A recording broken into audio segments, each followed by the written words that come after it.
Dr. Toal. So thank you, Dr. Satish Toal, for presenting to us the year in review in the electrophysiology program in 2021 at the New Brunswick Heart Center. So Satish, I'll get you to share your screen. Thank you, JF, for letting me present the year in review. Are you able to see the screen? Yes, I am. That's perfect. Okay, and you're able to hear me also? Yes. The EP program, as all programs at the NB Heart Center, are because of the support from the whole province. Everyone who's in this room and not in this room is a part of the program. We really wouldn't be able to do much of our work if we didn't have support from Miramichi, Moncton, Sussex, New Brunswick, Fredericton. So this is your program, this is our program. I would like to acknowledge the hard work of Brandy, Ellen, Janine, and Marilee in giving the stats. Some of these stats are not completely pure because many of these people are doing their routine work and then collected the stats. So they give a general flavor of what we have done, but some of the numbers may not be adding up. So I'm sorry for that. It's been a difficult year. And I always believed in this phrase. I don't know whether I believe in it anymore or not after this year. It's been very challenging all the year round. And when I'm presenting these stats, I can understand some people may have frustration as to these numbers are built upon a chronic understaffing. There are not enough nurses, not enough techs or admin assistants. And COVID protocols really, to us, didn't make any sense. I don't envy the people who are making them because they also don't understand the disease. I'm sure the referring hospitals were upset at some of the ask.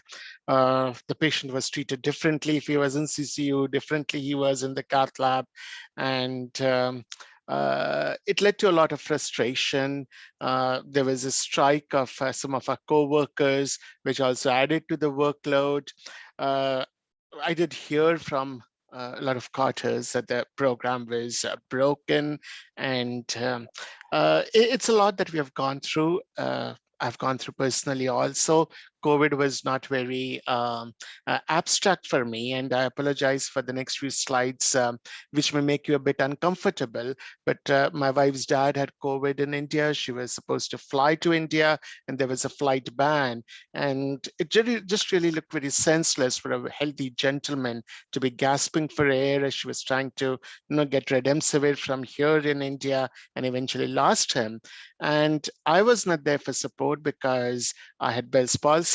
I assure you I look much better than JF usually, but this is how I looked with the Bell's palsy. But I felt very lucky to be a part of a team which was very supportive at the Heart Center and in New Brunswick. Sam, my colleague, unfortunately also lost his mom this year. One of our techs got cancer, and you say, well, you're just telling bad things. There were some good things.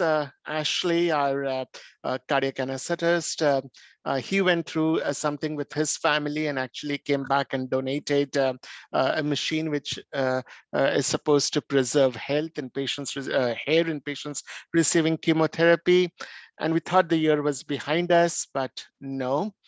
We lost Saurabh. And the Heart Center is a big team of everyone practicing across the province, and of interventional radiologists, anesthetists, surgeons, clinical cardiologists, and it was a big loss to us. So these numbers are in that background. I think we just kept our head down and worked and worked. And those were the total number of cases which were done. We hit about 900 this year, 933.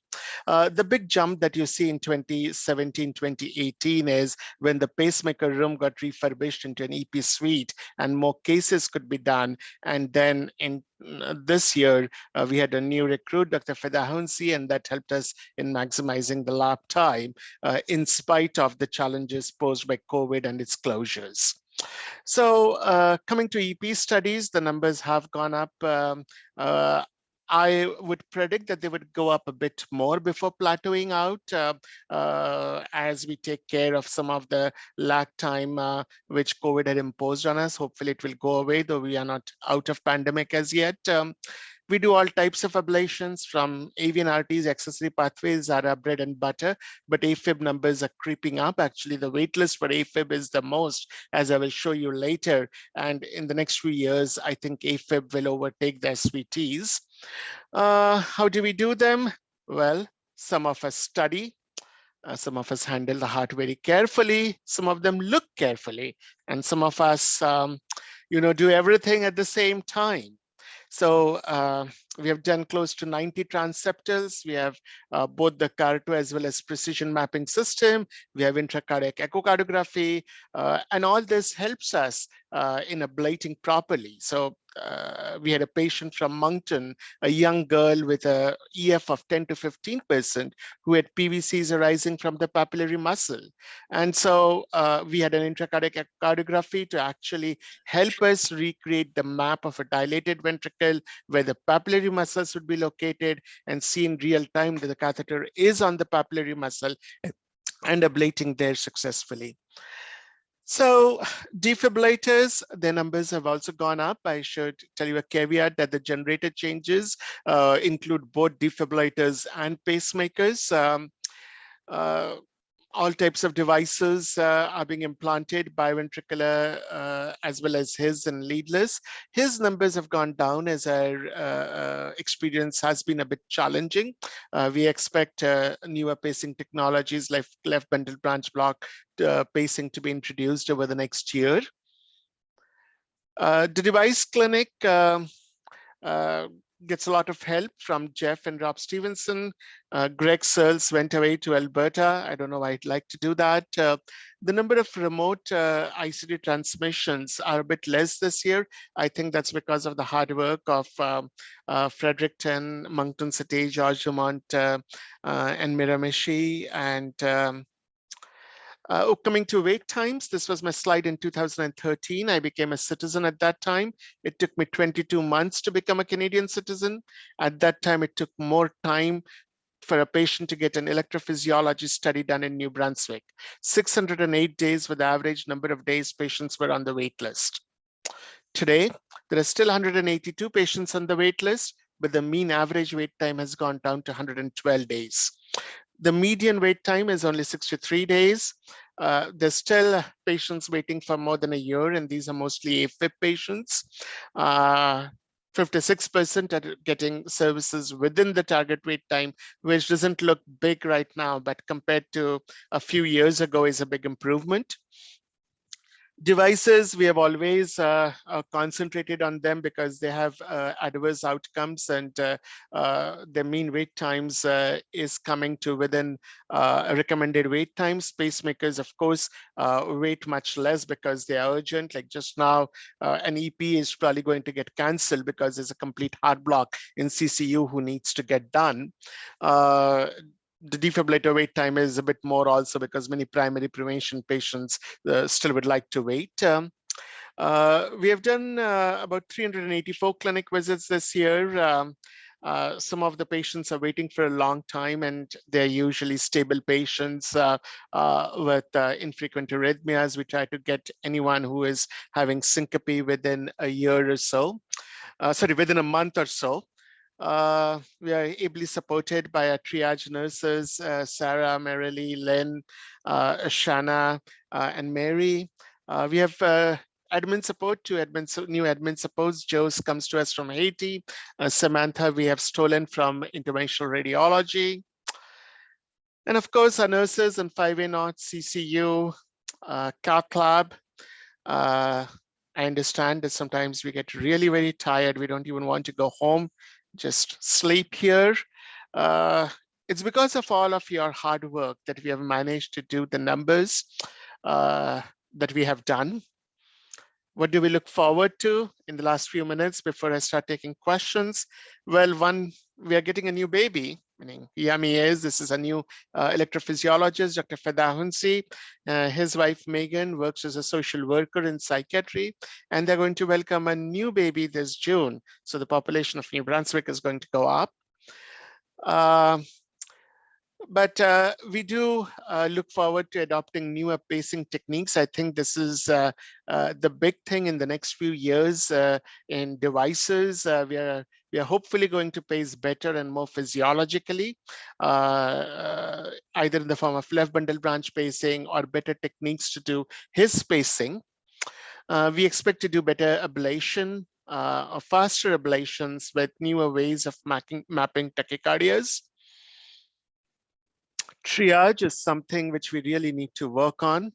I was reading in a journal yesterday about the frustration of the referring sites when they say, well, we sent a very nice letter and all information, and then we get back a request saying, please fill a 2-page form. And sitting on this side, I also see forms which are well filled. And then when you look at trying to look at ECGs or tracings, you don't have the one which you actually need. There are faxes which are coming everywhere in the heart center, and people are physically walking up and down taking those faxes. I hope that we get a way in which we e-fax and e-triage and be able to see them in all places at the same time. We need a good database. This was what was in last year's presentation also, and we are working towards it to give you better numbers. And in the end, I would like to take a few moments to thank the people whom we really don't sometimes consider as part of Heart Center, like the emergency medical services. Every week, I see patients who have received a shock in the field and who has survived because of it and gone on to have an angioplasty or a bypass surgery or a defibrillator. I still remember when I first came here, a 19-year-old kid collapsed with idiopathic VF at a gas station, and an off-duty fire officer did CPR and gave a shock to him. And I did a generator change on him a few months back, and now he's in his late 20s. The family members who take care of the patient right when they have a cardiac arrest at home, and when we send them back to recuperate, and everyone across the province who has been so helpful when we transfer patients back, and to the great team here who has helped in doing the great work that we have done. Thank you so much. All right, perfect, Satish. So if you're willing to take questions, the floor is open for questions. So please raise your hands if you do. I do have a question.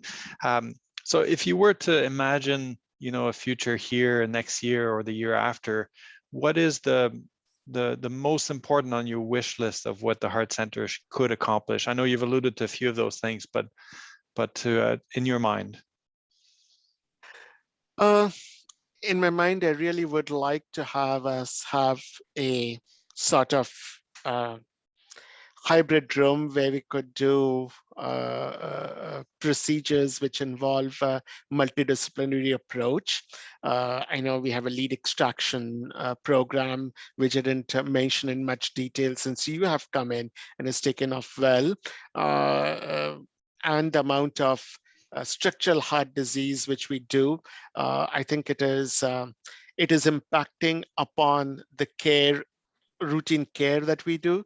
So that plus a really good triage system and capacity to share information across the province.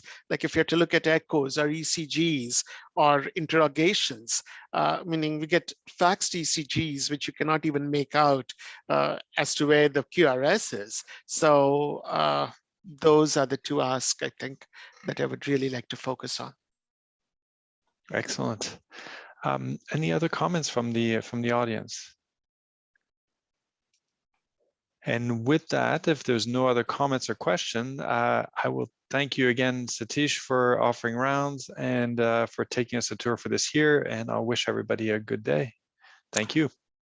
Thank you. Thank you. Bye-bye.